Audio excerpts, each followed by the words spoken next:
bankrupt sila. Ngunit tingnan nyo ang mahal na sugo sallallahu alaihi wasallam. Dito, nung tanungin ng mahal na sugo ang mga sahaba, kilala nyo ba itong mga taong bankrupt, nalugi? Sabi ng mga sahaba, sila sabi yung mga tao na walang pera, walang ari-arian. At ito yung pagkakalam din natin sa bankrupt. No? Walang-wala. Asin. Ngunit, ang mahal na sugo sallallahu alaihi wasallam, may gusto siyang ipabatid sa atin. Sa tunay na tinatawag na bankrupt, tunay na lugi. Allahu Akbar. Sino itong mga tao na ito na kung saan bilang pagpapatuloy ng hadith?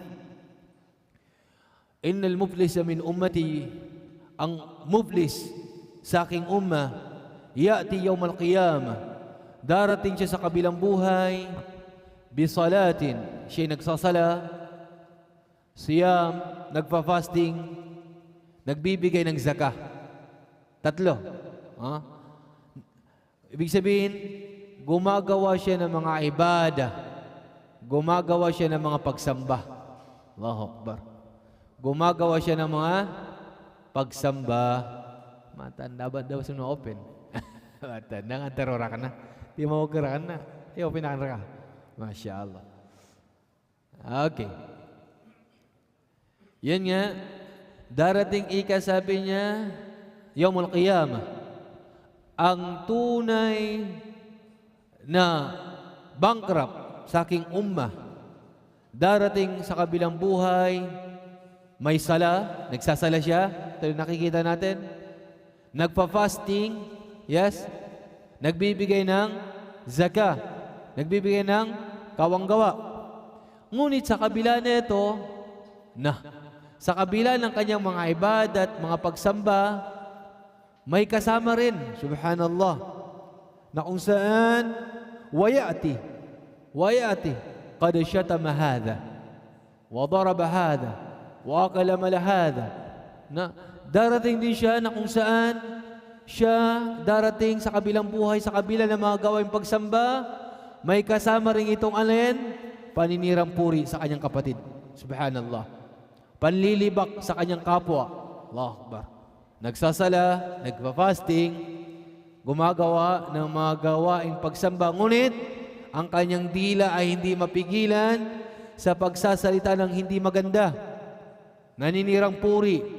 Okay? Nanlilibak ng kapwa. Namimintang. Ng mga malilinis na babae. Nanununtok, nananakit sa mga tao. Sinasaktan ang kanyang kapatid. At hindi lang ito, humaantong pa sa pagkitil ng buhay ng kanyang kapatid. Na'udhu billah. Nakikita natin nowadays, subhanallah, malit na bagay, matapang sa kanyang kapatid. Subhanallah. Humaantong pa natin na kung saan pati dugo ng kanyang kapatid, napapadanak niya, na'udhu billah. Pangalaga na watay ni Allah subhanahu wa ta'ala.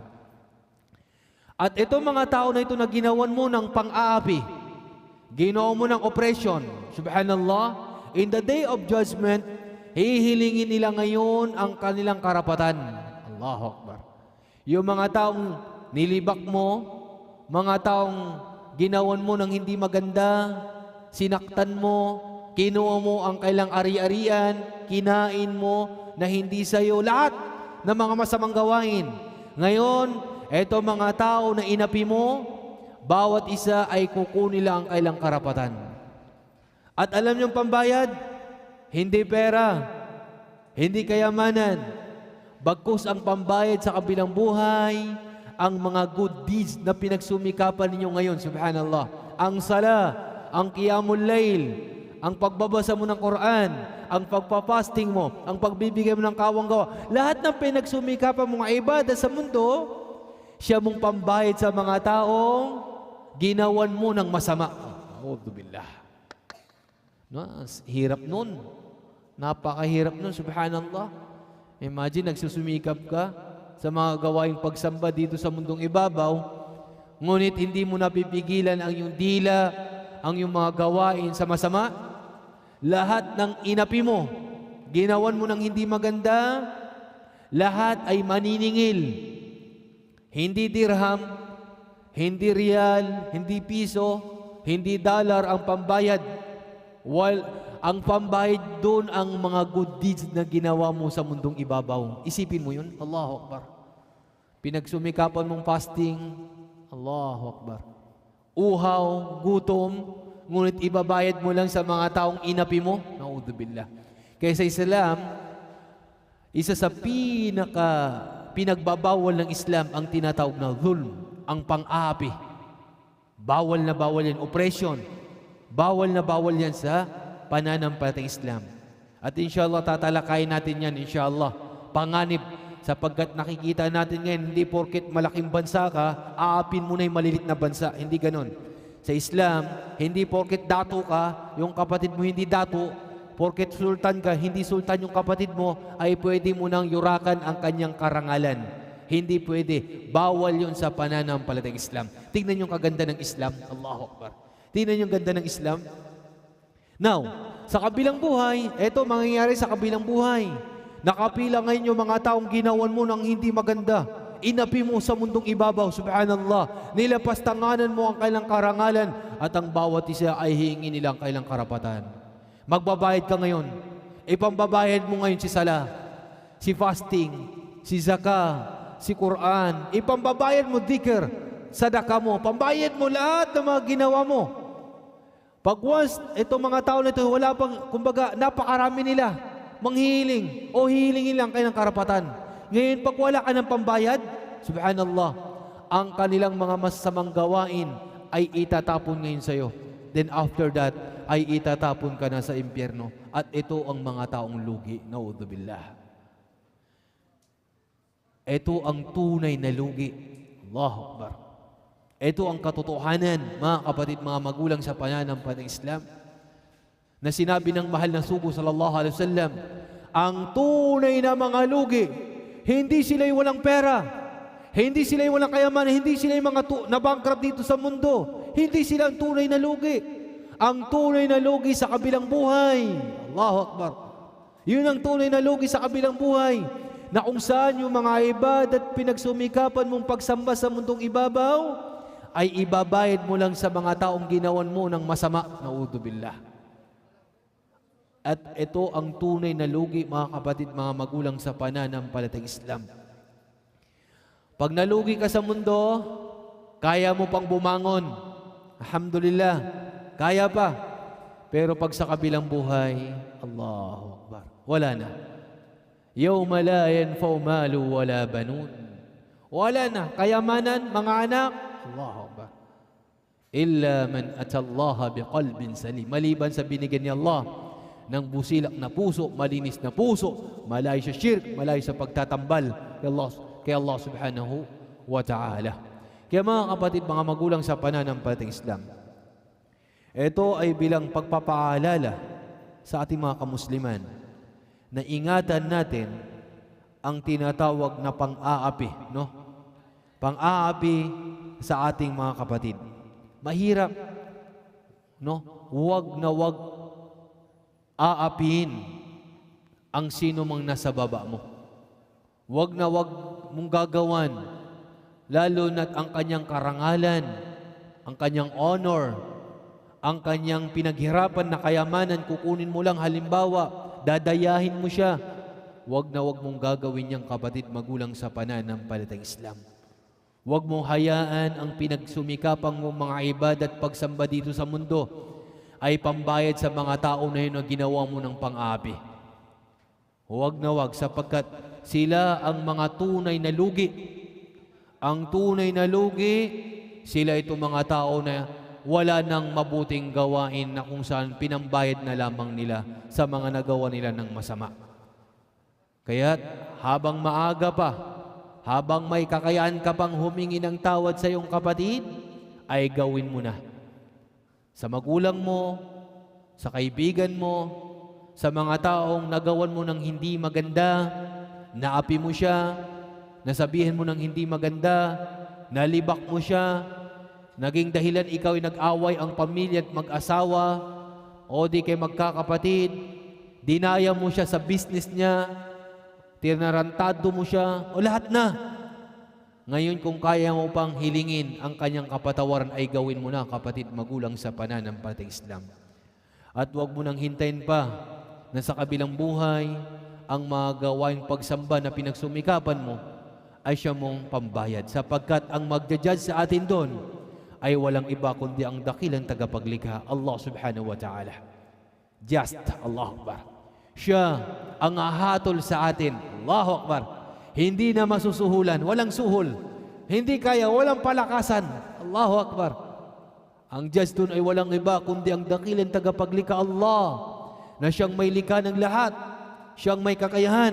Dito kaya mo nang kunin kung ano ang nararapat sa iyo. Subhanallah. Allah, siya ngay nangahatol sa bawat isa sa atin.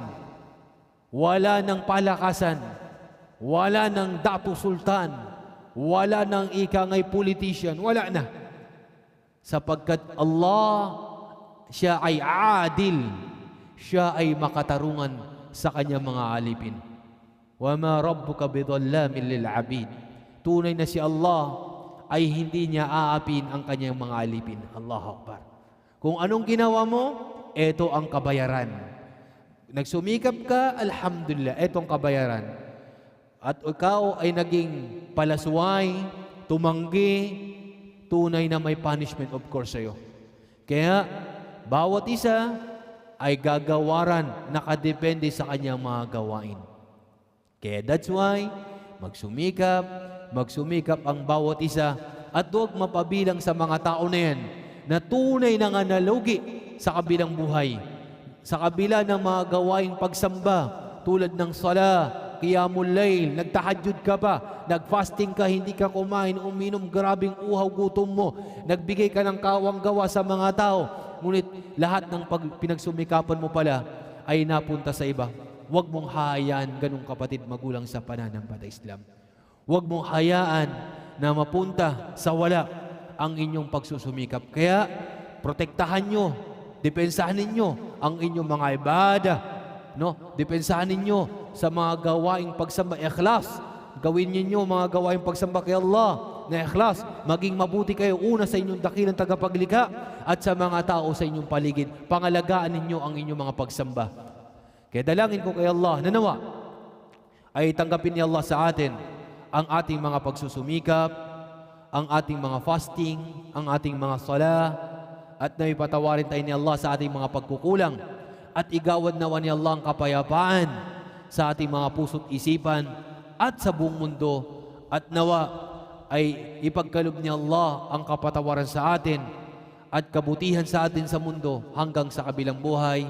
Hanggang dito na lamang, at iiwan na natin sa inyong mga nalalabing minuto upang kayo ay makapagdua, manalangin sa dakilang tagapaglikha.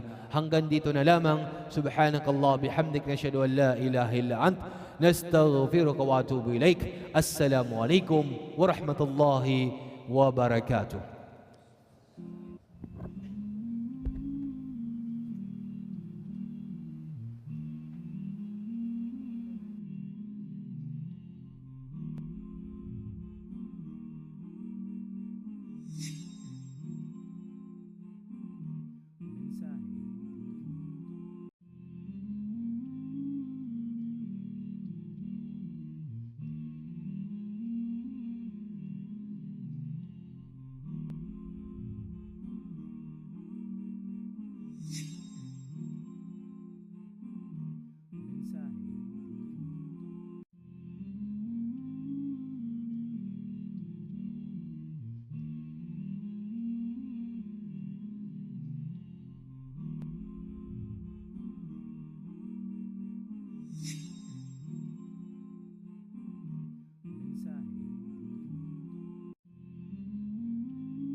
في عام 2013 بزغ فجر جديد في جنوب الفلبين، حيث ارتفع صوت الرحمة من مدينة دافاو، معلنا ميلاد مؤسسة الرحمة الإسلامية برسالة لا تقف عند حدود الأوراق الرسمية وإن نالتها، ولا عند موافقة العمدة وإن حظيت بها، بل انطلقت تحمل بين جوانحها نبضا إسلاميا ومشروعا إيمانيا وهمة لا تنكسر.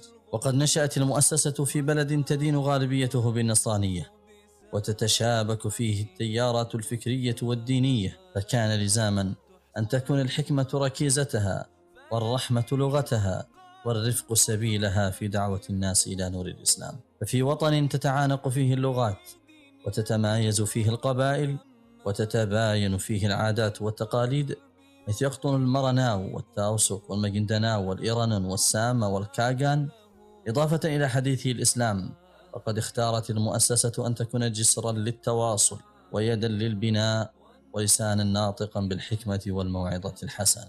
لم يمضي وقت طويل حتى غادت المرجع الأبرز للمسلمين في المدينة تستدعى رسميا من مبنى المحافظة لحضور كل مناسبة إسلامية كبرى، من إعلان دخول رمضان وخروجه إلى تنظيم صلاة العيد وتمثيل المسلمين في اللقاءات المصيرية، بل أصبحت صوت عمد القبائل ووجدان قلوب المسلمين في المنطقة. ركن الدعوة. كان لزاما أن تبدأ الرحلة من أصلها، فانطلقت القوافل الدعوية تحمل النور إلى القرى، وتستقبل الوفود من غير المسلمين بالحفاوة والحكمة، وتفتح ساحات النقاش عبر الوسائل الحديثة والمجالس الميدانية، ويوزع لأجل ذلك الآلاف من المطويات والكتب التعريفية، وكل ذلك بإعادة الفلبين إلى الإسلام بلطف لا قسوة، وبعقل لا صراخ، وبأخلاق إسلامية تسبق البيان.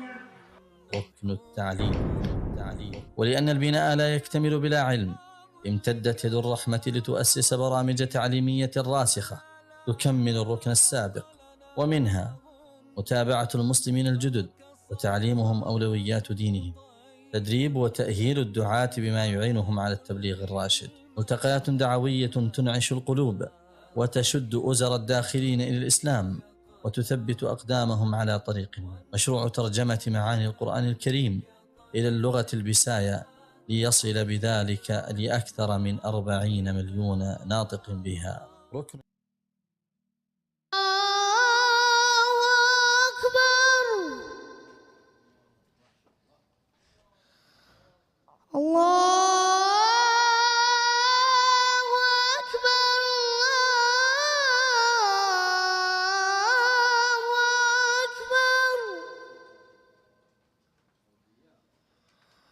أشهد أن لا إله إلا الله.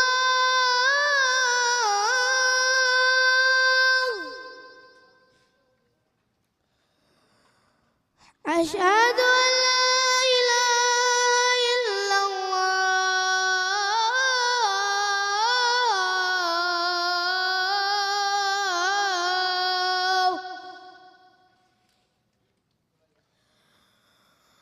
أشهد أن محمدًا رسول الله.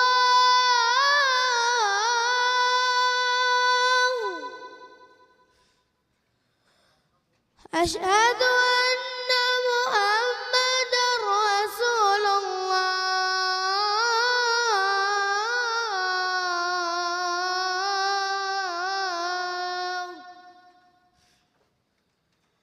حي على الصلاة.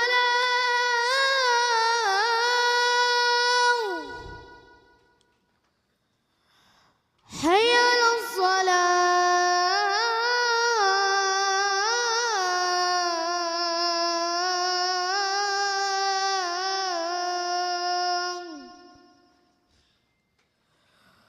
حي على الفلاح.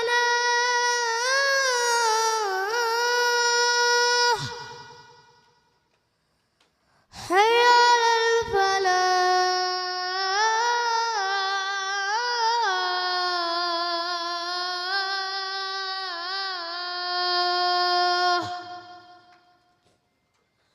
الله أكبر.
mensahe